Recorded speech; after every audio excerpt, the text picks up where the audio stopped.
Thank you, Mr. Chairman. Director Wray, thank you for being here. I noticed with interest in your written testimony that you said, and I'm quoting you now, the FBI uses all tools available at its disposal to combat domestic terrorism, which now apparently includes the crime of being Catholic.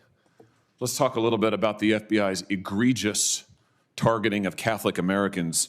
You have repeatedly been asked about the memo generated by the Richmond field office, we now know in collaboration with multiple other field offices, about recruiting sources in Catholic churches. You have repeatedly said that no human sources were approached. This is you on July the 12th in the House. You were asked directly by Jim Jordan, do you think that priests ought to be approached to give information on parishioners? You said, no, sir, no, sir. You went on to say, we do not recruit, open, or operate human sources. We do not report on religious organizations. You went on to say, this product, meaning the Richmond memo, has not resulted in any investigative action. But now we know that, in fact, FBI agents did approach a priest and a choir director to ask them to inform on parishioners. So were you lied to when you gave this testimony, or were you lying to Congress? Neither. So your question conflates two different things.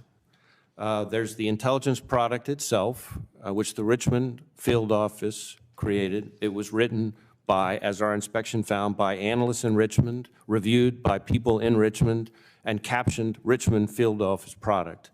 Separately from that, there was an investigation of a specific individual who was amassing Molotov cocktails and posting about killing people, and it does not surprise me that there were people who knew that subject in that investigation, that is the guy building the Molotov cocktails and trying to kill people, that people talked to the witnesses who knew that person, and I think the product, the Richmond intelligence product, which cites that investigation, is actually pretty transparent about exactly what I just said.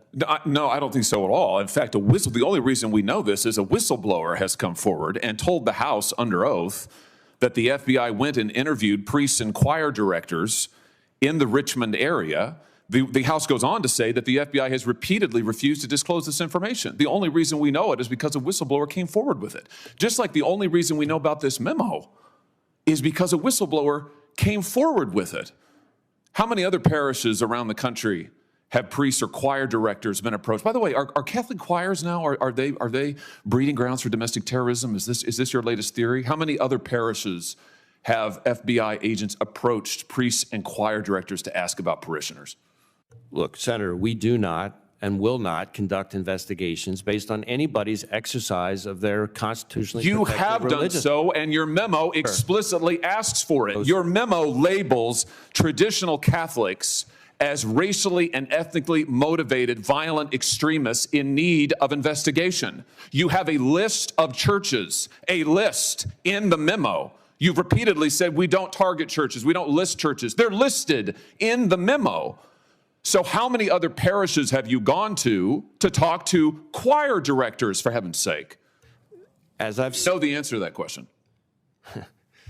No, I don't know the answer to that question, but I can tell you that we don't investigate people for their exercise of their constitutionally protected religious expression. That particular intelligence product is something that as soon as I saw it, I was aghast. I had it withdrawn. Really, you were aghast? I was. Oh, really? Yes, and what sir. have you done about it? Did you fire the people who wrote it? No, I had it withdrawn. Have you fired anybody involved in it? Senator, if you would give me a chance to answer That's a yes or a no. It's not hard. Have you fired anyone involved in the writing of that outrageous memo, about which, frankly, you've repeatedly misled the public? Yes or no? The individuals involved in that product. Have you fired anyone? Just a minute. Were not found to have engaged in any intentional or bad faith conduct. And in fact, Senator, a number of the individuals involved in writing that product in the Richmond office were themselves Catholic. So the notion that they were targeting their own faith so they is have a nonsense. get out of jail free card. I see. So you're immune and they're immune. So we shouldn't ask questions about it. You haven't done a darn thing. You haven't fired anybody. In fact, what the House found is, what is it? You admonished them. They were admonished. And their respective supervisors were told to engage with the Human Resources Division to ensure that deficiencies are addressed. Oh, well, I feel much better. They've been sent to bed without food. Good heavens, Director. This is one of the most outrageous targetings. You have mobilized your division, the most powerful law enforcement division in the world, against traditionalist Catholics, whatever the heck that means. And you're just told us you have not fired a single person. I mean, here, it gets worse. Your Richmond field office, they thought there was nothing wrong with this. The House interviewed the head of the Richmond field office. He testified. It's all here in the public report. I refer you to it, pages 12, 13, 14. He testified he saw no problem with this. He said he thought it was fine. In fact, we have internal memoranda of the members of the field office high-fiving. One peer reviewer, another member of the field office wrote, "I think this is a great product. I really enjoyed the read." Do you have a problem with systemic bigotry against Catholics in the FBI? No. What are you going to do about this? Are you going to fire these people or not?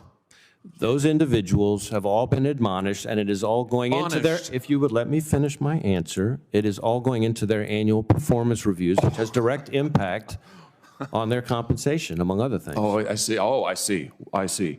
So the 60 million American Catholics who now learn that your FBI has recommended that priests be recruited as informants, your FBI has gone to priests, choir directors, but we're to feel better because you've admonished them for their wrongdoing. You again are conflating two different things. I'm not. I am taking your testimony where you said you do not. You said categorically, you said we do not go to priests and ask them about their parishioners. You said we do not. You didn't say we haven't. You didn't say we won't. You said we don't. As it turns out, you do. And you kept it from the public. You deliberately misled Congress about it. And the only reason we know about it is because a whistleblower came forward. I just fundamentally disagree with your characterization. Well, there's no characterization. The facts are the facts. And I fundamentally resent the fact that you have violated, if not the spirit, if not the letter, certainly the spirit of the First Amendment, and use your law enforcement agency against Catholics in this nation. Let me ask you about one other thing.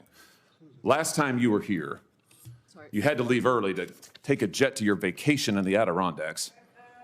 Now, let me just ask you this. A whistleblower tells us that you also maintain a home in Atlanta to which you fly on a regular basis. I'm told by this whistleblower from the FBI that you use the FBI jet to make that travel. Is that correct?